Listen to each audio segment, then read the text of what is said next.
Lovely. Okay. Hi everyone. Thank you for tuning in to Hearing It Out Loud. We're trying something different this time for Ripples in the Water. And I have Himangi Merchant over here, and we've picked out some extracts from the book itself. And we're going to be reading it out and talking about these extracts. So I'm going to ask Himangi to give us a little bit of a brief of the book and the extracts that we're going to be reading today. Yes. Hi, everyone. Firstly, thank you for having me over. And Ripples in the Water is basically, it is a journey of this girl who finds herself in a completely different world. And now it's on her to adjust and somehow learn that how to live in this world. She's completely clueless. This scene that we are going to be reading is very important because this is the first scene wherein she realizes that it's okay to have an identity of her own away from the people who have saved her. For all this while, she has been in their shadow, doing whatever they wanted to do. Now she is moving out. She's like, okay, fine, I can have friends. It is not wrong for me to have my own identity, for me to have my own likes and dislikes and to go out without them. So this is very important, a very important scene in this book. Correct. So, let's get right into it. We have the characters Sarah and Kara, and Sarah is just sort of wandering out, and she sort of steps into this territory. So, I'm going to be playing Kara's character, and Himangi is going to be playing Sarah. So, yeah, let's begin. Stop.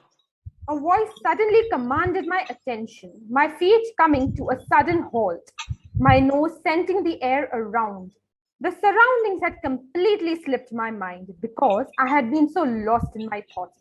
Stupid, stupid Sarah. And now I was instantly aware that a vampire was approaching me, their footsteps ringing in my ears.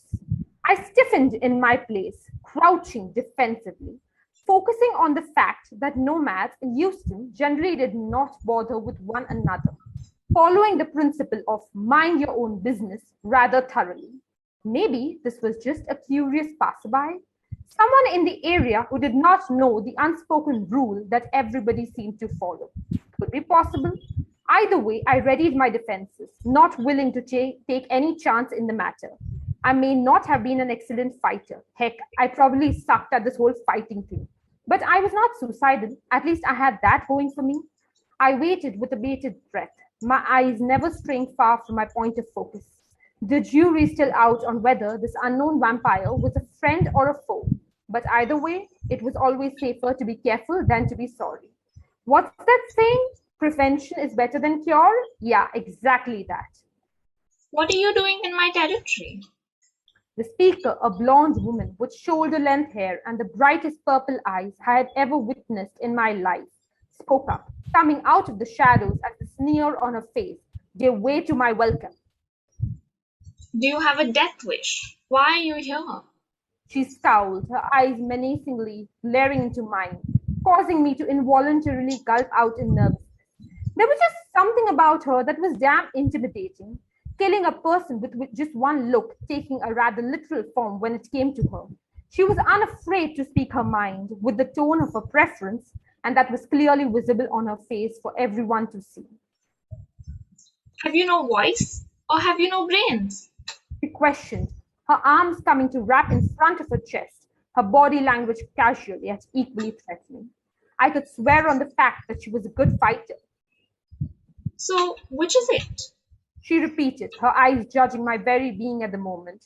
When did I become this tongue-tied that I could not speak a full sentence in front of someone who was obviously daunting in their approach?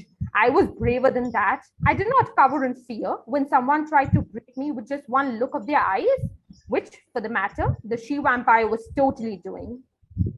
Yes. She continued to glare at me, a sigh of annoyance leaving my lips. Okay, now she was just pissing me off. What did she think of herself? Who the hell was she? And what was with the attitude? She had several buckets filled with it, it seemed. Excuse me, I scowled. Who are you to take that tone with me? She raised an eyebrow in surprise, possibly not many having the courage to speak back to her before she schooled her features and scoffed audibly. I'm the one who owns this land.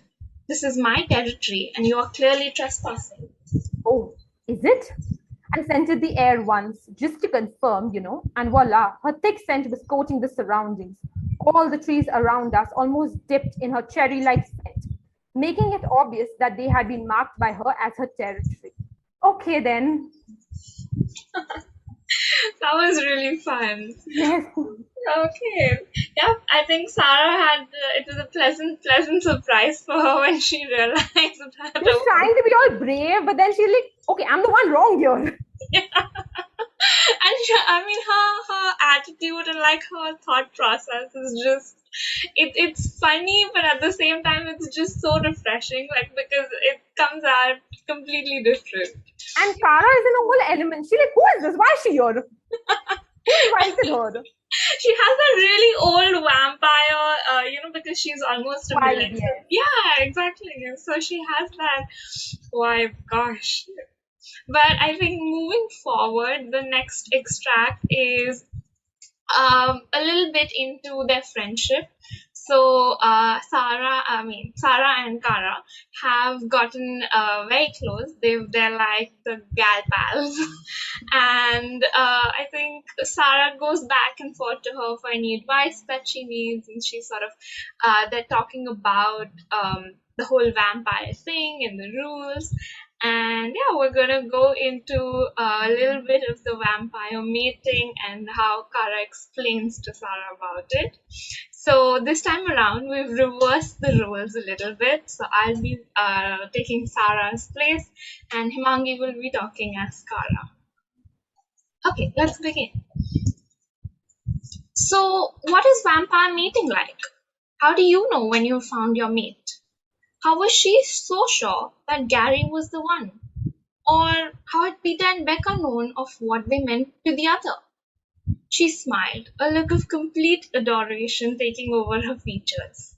Oh, Sarah, it is magical. The feeling of new love, those sparks of instant attraction. You want to know everything about them, their likes and dislikes, what makes them happy and what makes them sad, anything and everything in between.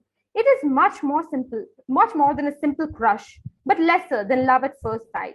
I did not love Gary when I met him for the first time. I was attracted to him. I had a choice to walk away if I wanted to, but I did not want to because he was everything I could have asked for and more.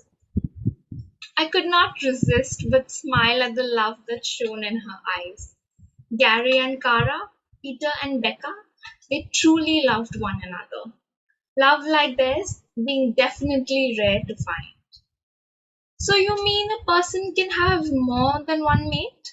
My eyebrows rose in question and surprise. She nodded her head. Absolutely. I have felt these same sparks for a few other potential mates as well, and there are vampires that have mated a second time or even a third time. The future is not written in stone, as you know. It changes, and there is no fixed path that someone walks on. For example, I met Gary when he was passing through Europe on his travels, but let's assume that I had not left the house that day for some personal reason. I was settled in Paris back then, so I would not have met him that day. Now, either he would have stayed in the area for a few more days and we would have eventually met, or he would have left the very same day. The way that Gary traveled as a nomad, he did not visit the same place for another 200 years or so after his first visit. And I didn't generally leave my cabin and travel. So the chances were that either we would have met one another after 200 years or we would have found other compatible people to mate with. There are several compatible mates out there for one vampire. It just depends on circumstances and how willing you are at that moment to take a mate. What would have happened if you would have met Gary again after you had mated with another? She shrugged. Nothing. We would have felt the attraction towards one another, but because I would have been already mated, my heart would not be open to the mating bond that would have extended from him. The only way I would have been able to accept and respond back to the mating between us would be if I knew and truly believed that my mating bond with the other vampire was over and broken beyond repair. It could even happen that if a vampire was happy with their current accepted mate, they would not even recognize their who could have been probable mate. Sure, they would feel the mild attraction, but it would stop at just that. I nodded my head in understanding, curiosity seeping into my tone.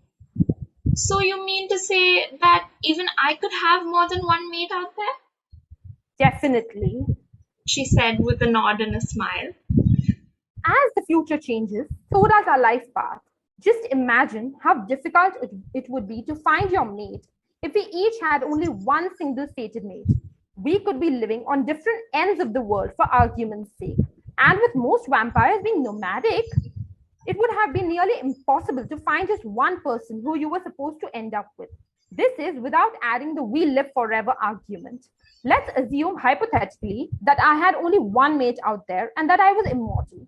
Now, he could be born in a different year, decade, or even century or millennium for that matter. So I would have to go years at an end waiting and wondering whether my mate was born yet or not, or if he had maybe already died somewhere before I could meet him, and so would never come across me in the future. Okay, that was great. So that was extract two, everyone. And I think leaves everyone, curious to know a Wanting to little know bit more. more.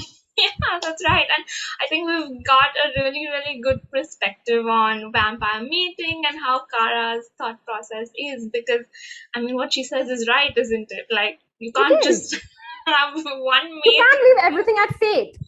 That's And right. what's the guarantee that if we leave it at if we leave it at that, what's the guarantee that even we will meet that person? Correct. Yeah, that's true. I mean, while soulmates is a nice, happy, very cute concept, but I mean, It cannot work in the real world. or the vampire world, for Yes. instance. Yeah. Okay, that was a lot of fun, and I hope you guys enjoyed the reading. And we try to make it as interactive as possible. So yes, please go and read Ripples in the Water on the Saga Fiction app if you enjoyed this.